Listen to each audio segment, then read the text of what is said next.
Hi, welcome back to our summer stories. We've had the opportunity to get to meet different people from our congregation and just hear a little bit of how God is working in their life. And today I have the opportunity to talk with Moira Jordan. Some of you right now might know her better as MJ, but MJ, we're so excited that you're willing to just share a little bit of your story with us. First, will you talk to us just a little bit about who you are, what you do during the week, kind of give us a little update. During the week, I spend it mostly working or being here. I'm on the worship team, and I serve through just singing on stage, or I go to the youth ministry, like Wednesday night youth group, and we actually have a worship team there as well. But I mostly spend my free time just singing. It's one of my passions. It's what I feel like I've been called to serve as a singer, and That's it's awesome. how I express my love of Jesus is just by showing it on stage and being with people I love and singing with them. Awesome. And we're in the summer, so that's kind of fun. What year will you be next year? I will be a senior in high school. Yay. This is always the exciting part because I love to hear about students serving and getting ready to go to school, but it's the hard part for us because man, just when we get to know you guys, I know we're sending off multiple this summer too, and it's coming up really fast. Well, tell us a little bit, how did you find Mountain View? Talk to us about that. So I have gone to multiple different churches since I was really young. I moved from Hawaii to Washington when I was about 2 years old, and that's when my family kind of discovered the Nazarene, and we looked more into it, and we started going to church every single week, and then eventually broke off after a while because I didn't have the time to go, and I was still really young, so it wasn't like me finding a way to get there. It was either my mom takes me or I don't go. Yeah. And so eventually I bounced around like different youth groups, trying to find my place and where I felt the most comfortable to not only learn but to like serve and to fully feel comfortable in my skin as a Christian. And I got an invitation from a friend. He was like, I have this really cool church, like this amazing community. All of my friends go here. You would love it. And so I was like, okay, I'll go. And that was my first time coming.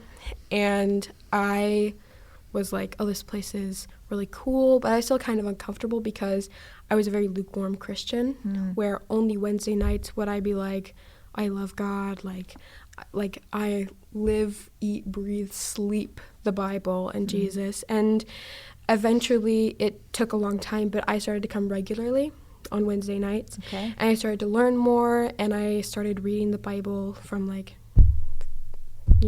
top to bottom, like trying to learn as much as I could because I didn't want to be on unsteady ground on something.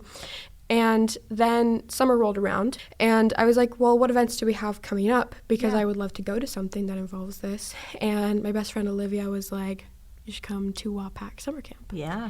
And I was like, I don't know. It was like over $300, and I was like, I'm not entirely sure if I should pay that much money. So I spent hours and hours and hours working at my minimum wage job to make enough money for this. And I was actually granted a scholarship, and I was so scared. Like, I was like, how are people going to react to me? Like, what if I'm not like Christ-like enough while I'm there? Like, will people look down on me? Sure. And so the week before was spent being so anxious and just like thinking to myself, like, how am I going to act while I'm there? And am I going to be myself? Am I going to be a different person? Yeah. And I got there, and I felt so safe. The opening thing that we had at WAPAC was, like, a preacher, and his name was Tyson.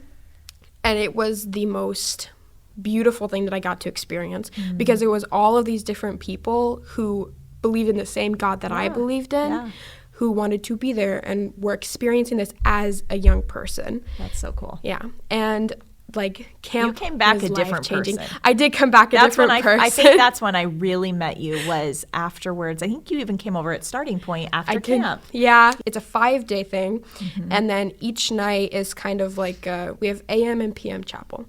And on the Wednesday in the middle of the week is like the heaviest night. And it's you write a bunch of stuff on a tile, you break that tile, and then you glue it to a cross. Yeah. Or you tape it to a cross. And that night, like, I taped my piece of what I had written down to God. I was like laying my heart down on that tile. And then I had stuck it on that cross, and I looked up at the stars, and I was just laying there in the middle of Gig Harbor. Yeah. Like, it was so surreal to me. Like, I I have gotten here because of God. Yeah. And every single step I've taken in my life had led to that moment. And I had made that promise to myself. I am going to show up to Sunday church every week. And if I can't, it's because I'm sick. Yeah. And I will watch online. And you are here. Yep. And I am keeping that promise to not just appear and be here for everyone else. Yeah. But to do my part in keeping my relationship with God as strong as it can be. I love that. Yeah. And now, recently, you've even stepped into serving. You talked about even the youth groups, worship team. Talk to me a little bit about that. How did that all start? I've only recently started singing on that one because my weeks have gotten very busy for like youth night on Wednesdays in the middle of the week. But you're also on the worship team for Sunday mornings. I That's am. where some people probably have seen you too. I love how I feel when I'm singing. And I love that I get to worship while doing the thing that I love so much, because it just fills like a spot in my heart that I didn't know that was empty for so long. And it's filled because I'm worshiping while I'm singing. But it makes me so vulnerable. I at first thought that I was a really weak person for crying. I would cry almost every week on that stage because it's so beautiful when you can hear everyone singing with you. Yeah. Grow through that. So what's one thing God is teaching you these days, just simply? Patience. Okay. It's a very hard thing, especially when you're supposed to show love. As a Christian, you're supposed to show Jesus and keep calm in situations. And that's very hard because I am a very emotionally charged person. So having that patience with me, and like I do a breathing in and out thing where it's like Yahweh, or like please give me strength, because it's very hard to manage emotions. But it has gotten better recently. I've been dedicating more and more of my time, now that I have time, to just reading the Bible or like praying and just keeping myself grounded through God. Well, that's awesome. Thank you so much for sharing a piece of your story. We really appreciate it. Yeah.